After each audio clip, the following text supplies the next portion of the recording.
Hey friends, you're listening to Changing the Conversation, a podcast by African Leadership in the Mocha Club, where we take time to sit down and explore topics to challenge our perspective in pursuit of better loving people and the world around us.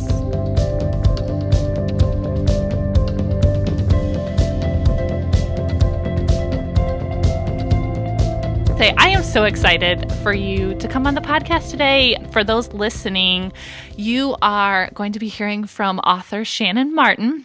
And she has been a longtime Mocha Club member, as we were saying, a dear friend to the organization for many years. She's even traveled with the Mocha Club over to Ethiopia to visit our partners. So she's seen a lot of our work. But most importantly, we are excited to chat with Shannan about her new book that she just released this week, Yep. The Ministry of Ordinary Places. I actually got my copy the day it released. I'm only 4 chapters in, and I highlight with a colored pencil, and literally most of the pages are more colored than white because there are so many things that you say that I'm a big quote person, and you have so many just like great little snippet quotes that are just like so inspiring. So my book is just line after line of just these awesome. I'm a huge underliner, so I feel that love. Yes, totally. So we're excited to talk about her book and just what inspired it. Shannan talks about just loving the people around you really well, loving your neighbors who may look like you, but also may look a lot different from you. And how are we called into loving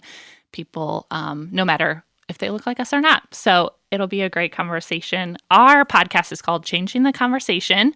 And so we always take topics that we kind of want to flip on the head of just how do we typically look at the world and how can we challenge that perspective in a new way that in the end will make us better, not even just in ourselves, but in the way we interact with other people. So I think you do that really well, just from what I see on social media in your life that you share online.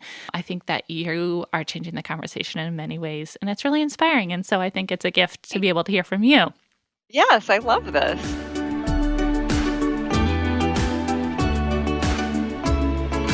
I feel like we've known each other for many years through the computer and online, and so it's really sweet to see your face and feel like we're in the same room, kind of. I know. Have we ever met in person? You know, I don't think we have. So I came on to Mocha Club the summer that y'all were putting the Boggable trip together. Okay. And so I learned of you quickly just from joining the team then, but I don't think we ever met, which that was 5 years ago, which is crazy. It was the first year that we lived in this neighborhood. Really? Yeah. We've been here for 6 years now, so that would make sense. Okay. And so, tell me how you first heard about Mocha Club and how you got involved. Yeah, I was at a conference in Indianapolis ages ago, and it was with Haley Morgan and Jess Connolly. I forget what they The Influence called. Conference? Yes. And so it was fairly local for me. I'm in Indiana, so I went down for that. I think it was like their second or third year doing it. And I met Marissa and Barrett. Yes. At Influence. And then it wasn't too long after that they put Bloggable together. You know, in the next couple of years, we did that. So that was how they landed on my radar. Okay. And I loved them both instantly. Yes. So obviously both of them are working full-time at Able, but I miss them dearly. They're such sweet friends.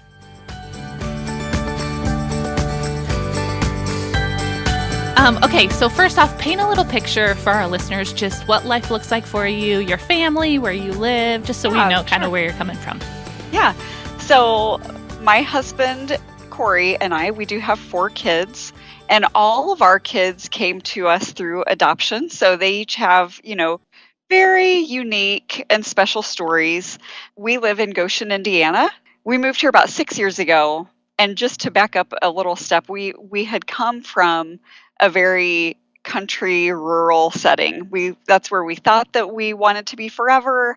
That was we were kind of living our dream, living in a beautiful farmhouse, and plans changed. That's the way that life goes, and that's the way that our faith impacts our lives often. Right. And so we did end up picking up and moving our family not far away.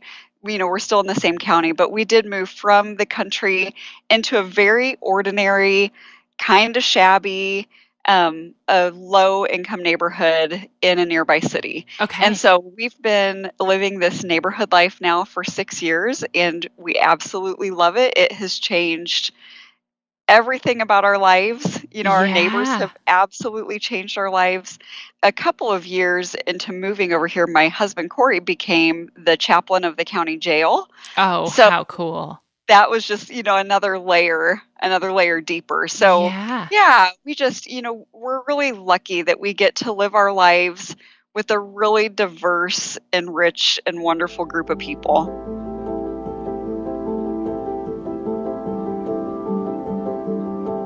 Amazing. So what initiated the move?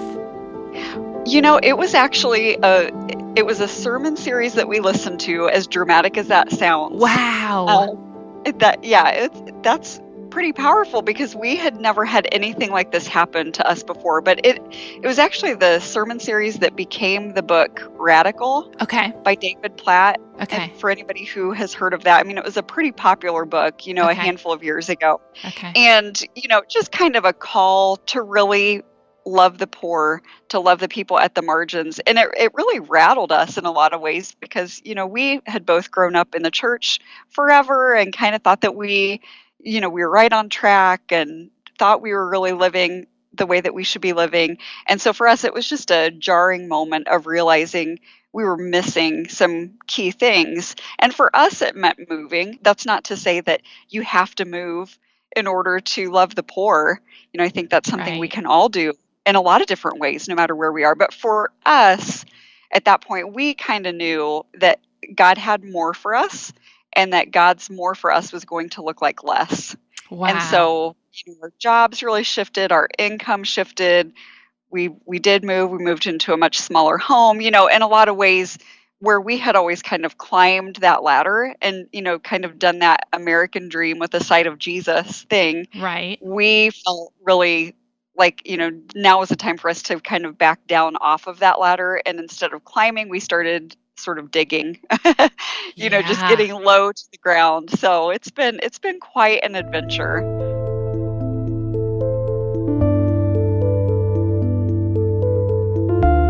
Sounds like you're just very obedient to a call to make a change. And I know I've had moments in my life where I felt like the Lord is kind of nudging at something, but it was easy to be like, no, Yeah. or like not be obedient to that nudge. And it's just really inspiring to hear that you responded to that in a huge way. Like moving is huge. That's a huge response. It was huge. It really confused a lot of the people in our life. Sure. It's a lot of just, misunderstanding. And I have to say, I think God will do what he needs to do to get our attention. And so I don't feel like we were, ultra obedient per se. I feel like he got pretty loud and in our face about what needed to happen. So yeah, it was a long process too. It didn't happen overnight.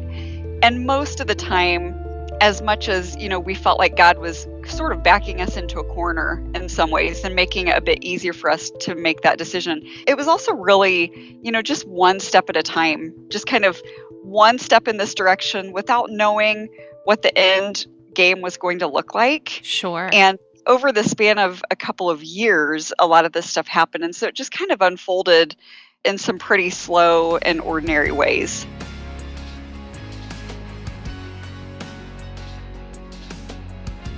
And how old are your kids? Like, how old were they at this point of the move? When we moved, we only had 3. Okay. So Calvin was in second grade, Ruby was just starting kindergarten, and then Silas was just starting preschool. Okay, so they're younger. Yeah, and so now Calvin's 13, Ruby's 12, and Silas is 10. Okay. So this is very much, especially for the younger two, this is all they really know. Right. Well, I was going to ask, as you moved, was there a point where you kind of had to explain to them, like, we really feel called to move? But I guess they were pretty young at that point. Well, and kids are resilient. That is true. Right. And they handled it, really well. But there was, I think, transition is in some ways hard for kids. It's hard for them to understand. And we moved from a really beautiful, idyllic, peaceful, this large piece of property, nobody real close to us, in proximity, we were surrounded by cornfields, Yeah. basically. And so they did have a different kind of life there. Sure. There were cats involved. We had barn cats that couldn't come to the city with us. So that was hard. Aw. Finding new homes for the kitties Sure. and just switching schools for our second grader. We had lived in a community where he went to school with his cousin who's his same age and who is, really his best friend. And so that was, Okay. there were these things along the way that were hard, but we got to our neighborhood, and in so many ways our kids sort of led the way for us. Mhm. Our neighborhood is largely Latino. Okay. None of us really speak Spanish, so there was kind of some language barrier. And it was amazing to see the kids, our next door neighbors who were also much younger at the time and didn't know English yet. But man, the kids they just rolled with it. They just started playing. Right. They didn't let it get in their Oh, way. And I love it. it was a really great example for Corey and I to just like relax and take a breath and, not get caught up in the details of what this was going to Yes. look like. Yes, and our kids like that. Like they just see past language, they see past they Right. see past everything, and they They just just see want to like play. someone to play with. This is Yes. great. Oh Yep. gosh, it is such a beautiful picture. I think in the Bible, the Lord talks about have faith like a child, and I think Yeah. he also is saying just be like children. See Right. everyone as just someone to play with and someone Yeah. to enjoy life with, and Totally. Yeah. In any of the areas where it was hard for my kids to move, it was the neighbors and the neighbor kids who kind of healed that. So wow, where they yeah, knew that they were leaving certain things behind, now for the first time they had neighbor kids to play with. And yeah, that went a really long way for them. okay, That was a huge gift to our family. And yeah. those same neighbors they're still here. So our kids are just growing up together, and it's fun to be a part of that.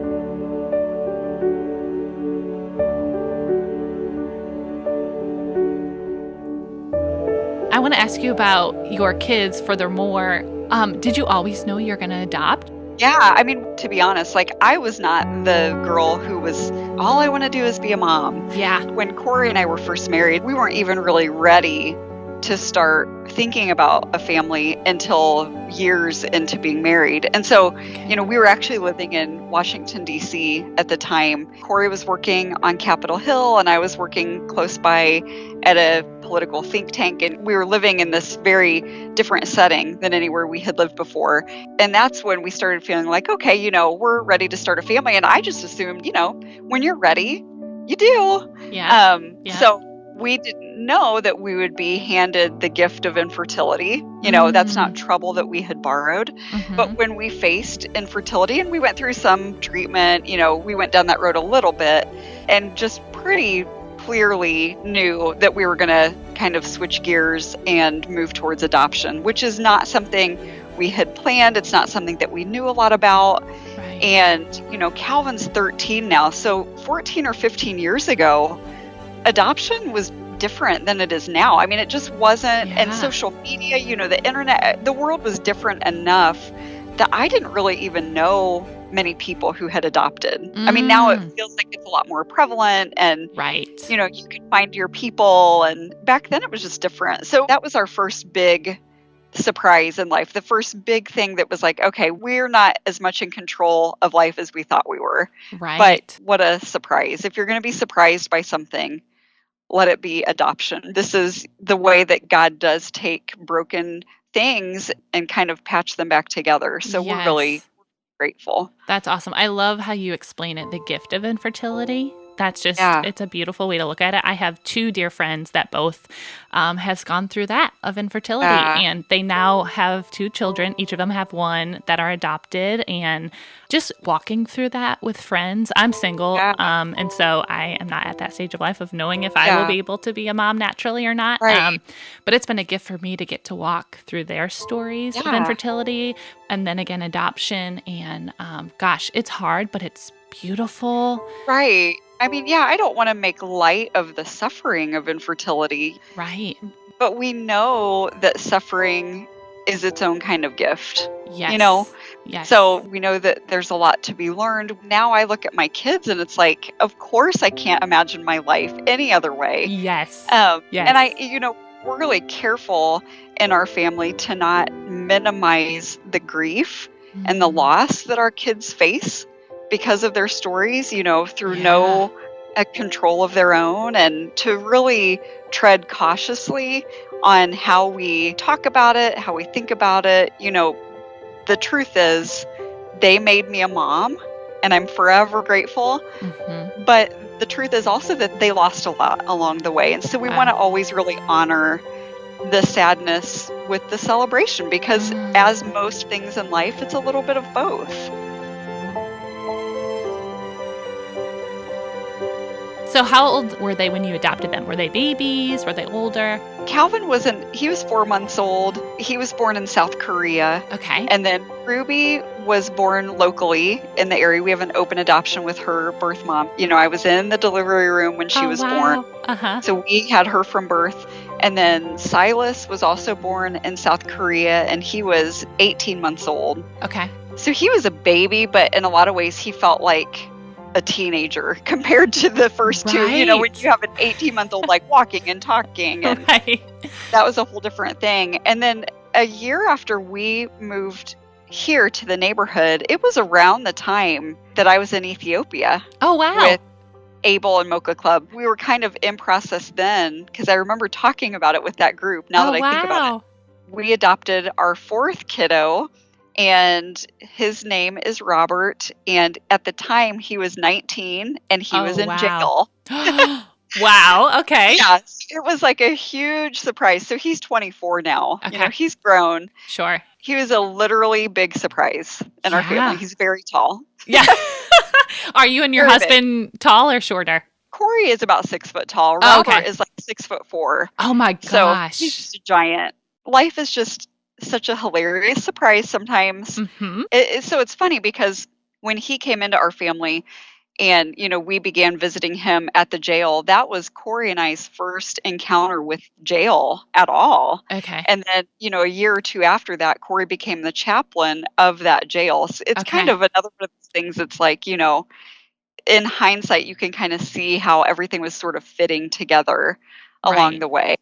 Walking with Robert, and still, this is 6 years later, and he is still really struggling to come out from under the criminal justice system. He's still on probation. It feels like he will be on probation forever. And it's been Mm-hmm. really eye-opening and heartbreaking and frustrating. And Sure. we're really proud of him. We're really proud of how he's, kind of walking through all of that.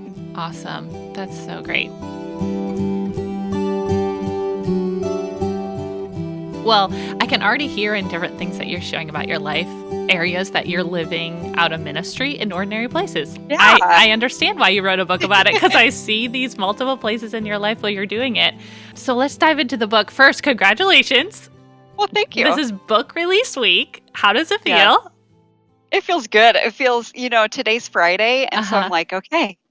Like, I don't know where the week went, because it feels like it Right. was just Tuesday and now it's Friday. So it's been a really fun week. We're tired. The house is a mess, Yeah. but life is good. Yes. You know what? You can clean up later. You got to Absolutely. celebrate this week. It's huge. This is your first published book, correct? This is second. Oh, your second. Okay. Yep. What's your first So, one yeah. called? Falling Free. Okay. Rescued from the Life I Always Wanted. So that first book came out 2 years ago, and that book gives a lot of the backstory. Got it. So anybody who's interested in like, wait, how did you, that book is really telling the story of us going from the farm to the city, Okay. Adopting Robert, moving into the jail, work at the jail. So yeah, Okay. that'll fill in a lot of those question marks for people. Okay. Oh, yeah. I got to get that. I'm like so Yeah. invested in this one. I'm like, I want the backstory too. That's so Yeah, great. good. Okay. So simple overview of the book. Obviously, I can ask what inspired it. Your life obviously inspired it. But Yeah. what made you move from, gosh, I need to write this down and share it?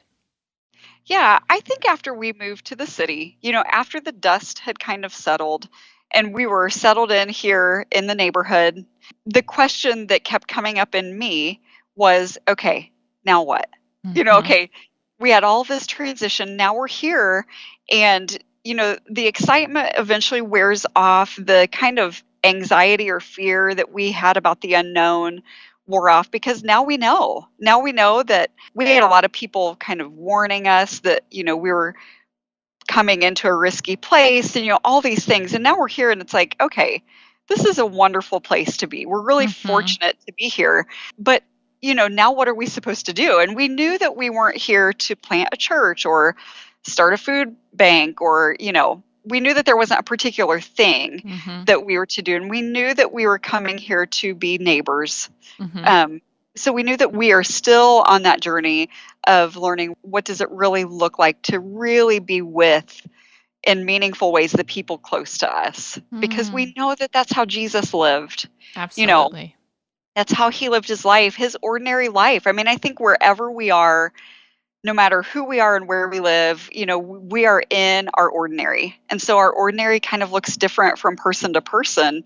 But where I started to feel some of this, the shifting in the air that, it started to feel like, the problems in the world were getting bigger. And I don't know that they Mm. really were getting bigger. I think it was just kind of feeling like that. We're just bombarded with Right. bad news a lot We of the just time. know more about what's going on We now. do. We can't escape it. Right. And I'm not prone to anxiety in that way as much. But as I started to feel some of that, the only solution for me every single time when I would start to feel like, okay, these problems up here are just way too big. I'm just Mm. one woman. There's nothing I can do to solve any of this. Right.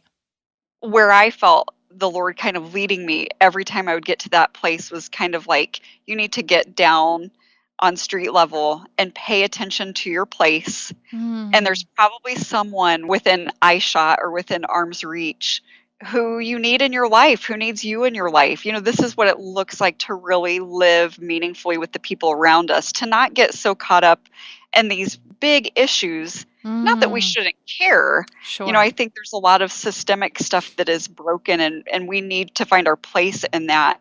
Mhm. But to really start to live as though making the world better for one person makes the world better Yes. in really practical ways, I started taking walks in my neighborhood more Wow. regularly. Yeah. Just like I just want to know this place. This is my corner. Yep. And I am here for a reason. And I don't know quite what that reason is.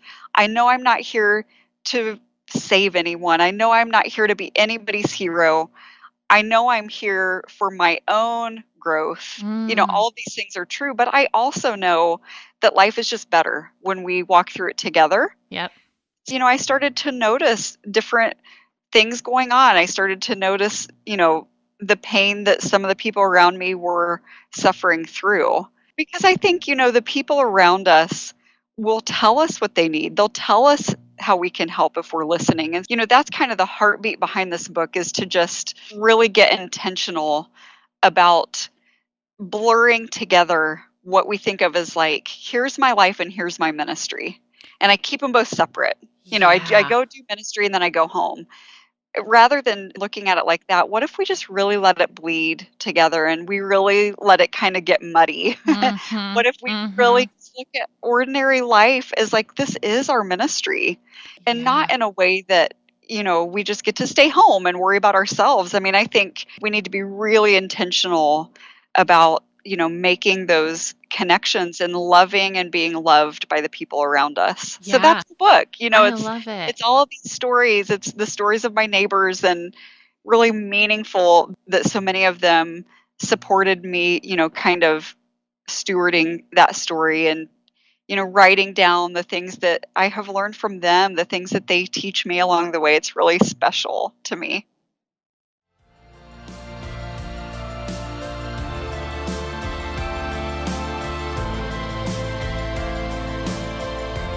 Really cool because in the beginning of your book, you say right away the first thing that you did to have ministry in ordinary places was to just pay attention. You literally It just got to sounds so take, basic. yes, you got to Yeah. take the time to just open your eyes and pay attention to what's in Right. front of you. And how easy is that to like look over where the Lord has Right. you and totally miss, the things that he has in front of you because we're maybe looking Yeah. farther out or deeper or higher or Right. whatever it is. Yeah. Um, We're looking for something flashier or, something bigger sometimes. I've never been really wired like a hippie type of person, yeah. but like it has changed me. And anybody who follows me on social media, especially Instagram, knows this, but I'm always Uh-huh. like, look at the sky, look Right. at these trees. Like I started really paying attention to God's physical world Mhm. and really understanding like this is God's creation and I'm a part of it.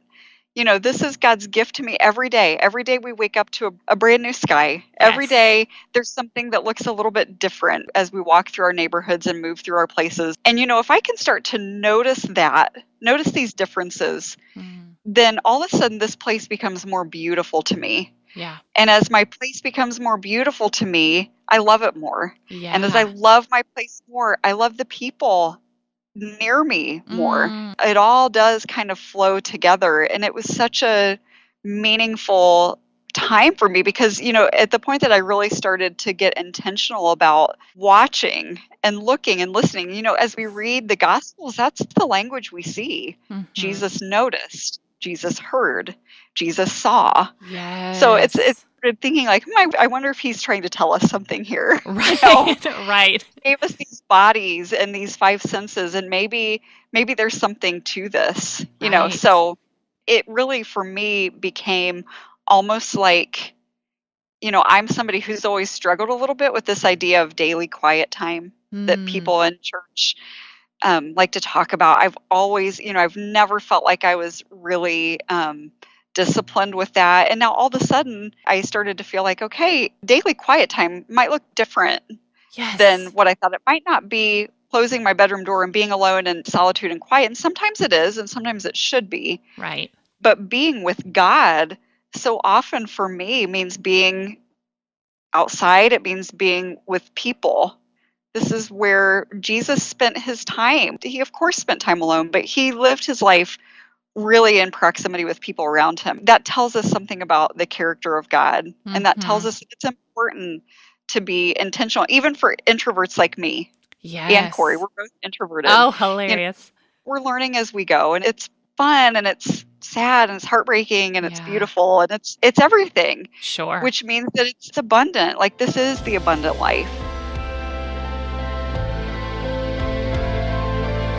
Okay, so I want to reference your book because, again, I'm only 4 chapters in because I got it on Tuesday, so I'm not a speed reader. Yeah, it's only been out for a minute. But gosh, there's just so much I could go over. But there's 2 things that really jumped out to me that I want to talk about because it's a really reflection of how Mocha Club looks at the work that they do in Africa. And so on one of the things you talk about, and I'll just read the quote and then we can move on from there. It says, if our goal is healthy community and loving our neighbors, we need to rethink our approach. Before we can learn from each other, before we can truly grow into a clearer picture of God's good kingdom, we have to fall in love with listening. Woo! Yeah. Truth bomb. Yeah. So, yeah, one of our main goals at Mocha Club is to encourage people that the first step to be a change maker and to make a positive impact is to listen. I mean, Yeah. we have got to realize we have 2 ears and 1 mouth for a reason. That's right. So, just talk about more your experience with listening and what you've learned. Yeah. And yeah, I would love to hear. When I launched into kind of this discovery of, what we talked about a moment ago, that we have these 5 senses to perceive the world around us, it struck me that talking was not one of them. Mm. You know what I mean? Like, Mhm. I'll just speak for myself. I'm always kind of running my mouth. I have a lot of words. I have a lot of opinions. I'm not shy in conversation. But I started to realize, as I'm searching for and really inspecting how did Jesus live, he's talking about looking and staying awake to the world around us and listening and, even taste and see. He's never talking about how we should be blabbering to the people Right. around us. Right. And that was my clue. Like perhaps, listening is more important than talking. And we all kind of know it. I'm joking a little bit there. But as we have kind of launched into this new life in our neighborhood and, all of our involvement in the jail and in the public schools and just in the lives of our neighbors, what has changed us is not telling them what we think is right, telling people our own opinions. What changes us is listening to their story. Yes. For most of my life, up till moving to this neighborhood, really, I lived in very homogenous places.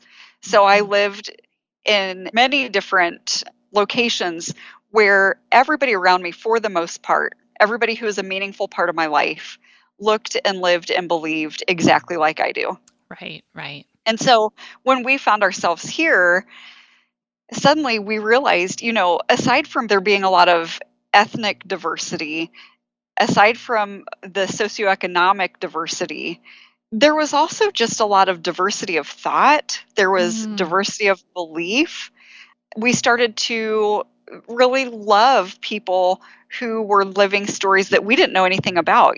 When all of the immigration conversations started really coming to the forefront, I mean, that means something really different to me as a neighbor of many immigrants and as a neighbor of many people who are feeling the burden in different ways through that.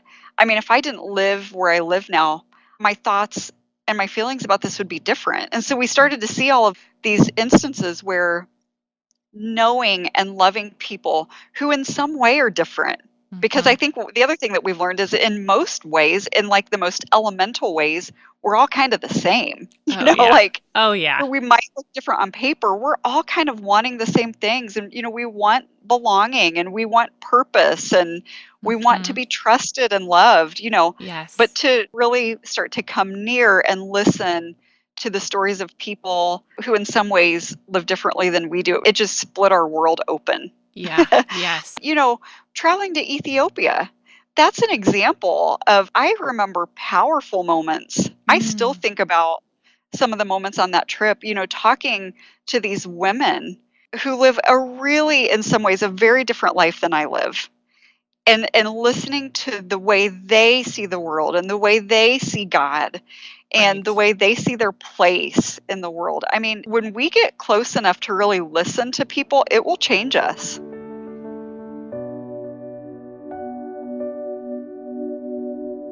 Tell us more about your experience just with sitting down with someone that looks totally different from you and realizing, like, gosh, that's so much more beneficial than someone that looks just like me. I have many neighbors who are white middle-class people. I do. And, the neighborhood continues to change and grow, and we love our neighbors. It's not like we sort of segment people into different categories. So no matter what the difference is, I think it's so important to look for the difference. So even in my neighbors where, they might in a lot of ways look just like me on paper. Sure. But what is the thing that's different? Because I think we do a real disservice when in church settings or, in church small groups or Bible studies or whatever, when we segment ourselves according to likeness. And that's our impulse, is to okay, you're the new married group and you're the empty nester group and you're the, on and on. We group ourselves according to hobbies or whatever the case may be. We end up creating these echo chambers where we're all kind of on the same page. And so what I find is that we end up making small talk. And for somebody who hates small talk, when that person being me, I mean, it's so much richer to go to the thing that is different and to ask questions and to be ready to listen.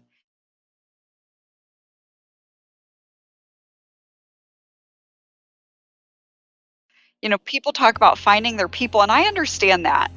Because there are, I mentioned that earlier, finding our adoption people, finding people who have lived through that. That's important. And I get that. But there's something to be said too for just who's closest. It doesn't matter if you have a lot in common with them. What if they're just the closest person and you make them your people and you become their people? That, I think God is really waiting to surprise us in those encounters.